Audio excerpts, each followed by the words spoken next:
La malédiction de Toutankhamon. La naissance de l'égyptologie. Lorsque Napoléon Bonaparte débarque en 1798 en Égypte, il n'est pas accompagné que de soldats car de nombreux savants l'accompagnent.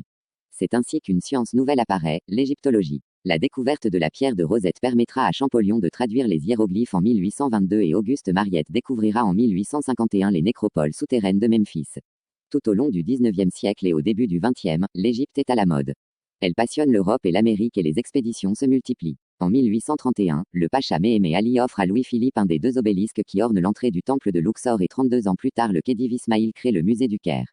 Mariette en devient le premier conservateur, et à sa mort un certain Maspero lui succède. Dès 1880, les Anglais prennent la relève des Français avec l'Egypt Exploration Society de Flinders Petrie.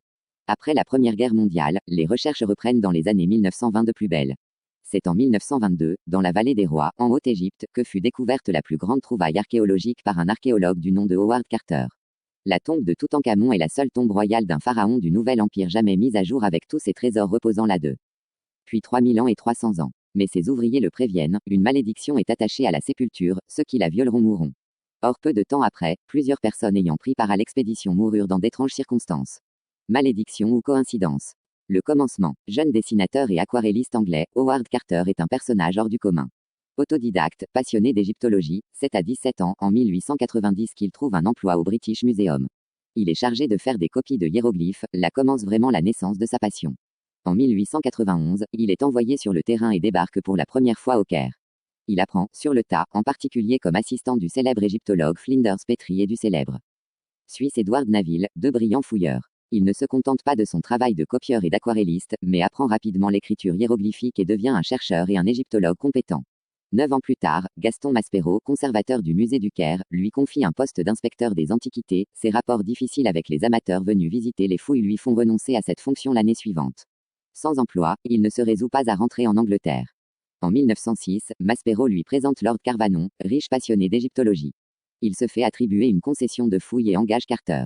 Dès la première année, les deux hommes et leur équipe découvrent la tombe d'un prince de la XVIIe dynastie, pillée mais où subsiste un certain nombre d'objets encore intacts. Cela décuple l'enthousiasme du lord mécène, d'autant que Carter lui expose son raisonnement qui est le suivant. En effet, il a étudié tout ce qui a trait à ce site prestigieux qu'est la vallée des Rois et où furent enterrés en grande pompe les plus célèbres pharaons du Nouvel Empire égyptien entre 1600 et 1100 environ avant Jésus-Christ. Il a eu l'idée que la vallée, sise au pied de la montagne d'Occident, derrière les grands temples funéraires thébains, en face de Karnak, n'a pas livré tous ses trésors. Il a passé en revue les travaux effectués depuis le XVIIIe siècle sur les hypogées royaux qui s'enfoncent dans la roche. Il connaît les explorations des pionniers de l'archéologie. Il a épluché toutes les publications des fouilleurs. Il avait établi des listes de pharaons et mis en regard les tombes qu'ils occupaient. Il demande donc à Carnavon de reprendre la succession de l'Américain Davis qui venait de trouver une cache secrète avec entre autres un coffret au nom de Toutankhamon. Pour lui, il n'y a aucun doute, il reste une tombe royale qui n'a pas été trouvée, celle de Toutankhamon. Ils sont prêts à se lancer dans l'aventure lorsque la Première Guerre mondiale éclate. Les deux hommes doivent attendre 1918 pour se remettre à la recherche de la tombe d'un pharaon méconnu. Pour info, Toutankhamon est né en 1347 avant Jésus-Christ. On ne sait pas s'il est le fils d'Aménophis III, celui d'Aménophis IV Akhénaton ou celui des grand prêtre d'Amon, il est Mour. En 1338 avant Jésus-Christ à l'âge de 20 ans. Alors qu'il n'avait encore que 9 ans, Toutankhamon se marie à la troisième fille d'Akhénaton et de Néfertiti, elle s'appelait Ankhsenpaton. Il succédera à Smenkré, bref successeur d'Akhénaton Aménophis IV ou Akhénaton voulut croire en un dieu unique. Aton, la divinité solaire. Mais suite à des révoltes, Toutankhamon, voulant dire « parfait de vie est Aton », et sa femme se font rebaptiser.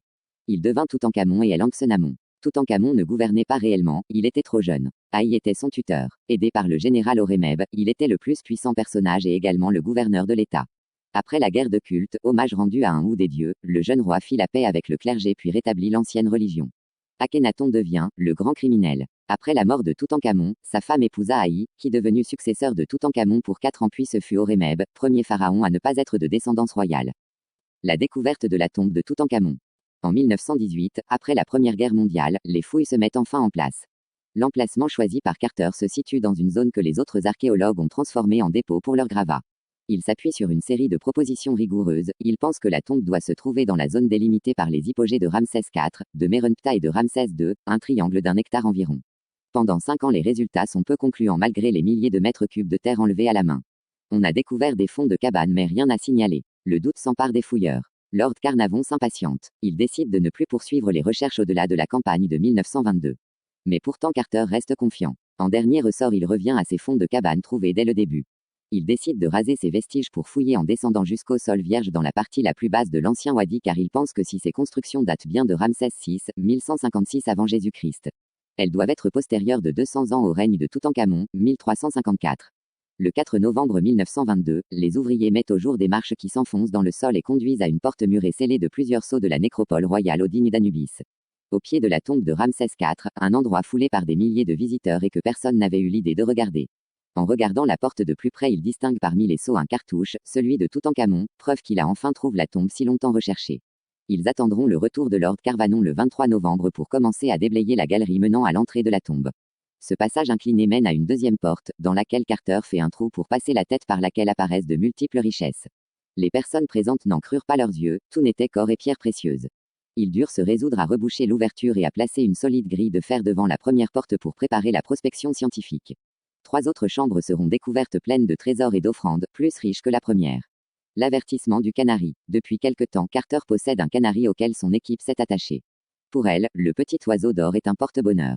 Mais quelques jours avant l'ouverture du tombeau, le canari connaît un sort tragique, un cobra se glisse dans sa cage et l'avale. Le cobra est le serpent des pharaons, symbole de la royauté.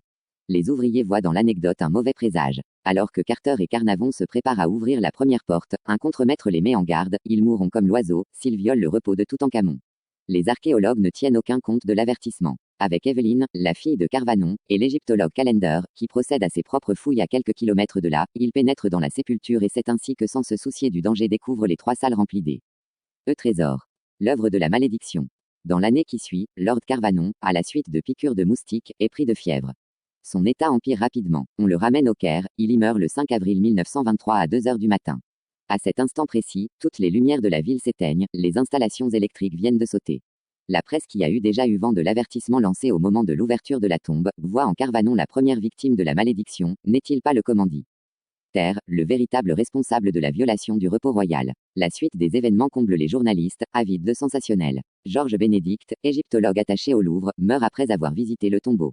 Son homologue américain Arthur Mace connaît le même sort, puis c'est le tour du frère de l'infirmière de Lord Carnavon, du secrétaire de Howard Carter.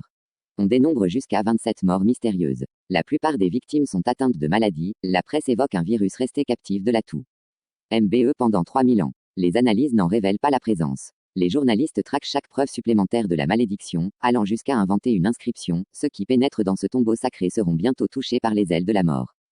Au final, le mystère reste entier. À noter que parmi les principaux acteurs à avoir pénétré dans la tombe, seul Lord Carnavon est mort à l'âge de 57 ans et de plus en très mauvaise santé depuis longtemps. Howard Carter, Evelyn Carnavon et l'archéologue Calender, qui présidèrent avec lui à l'ouverture de la sépulture, ont terminé paisiblement leur jour, bien des années plus tard.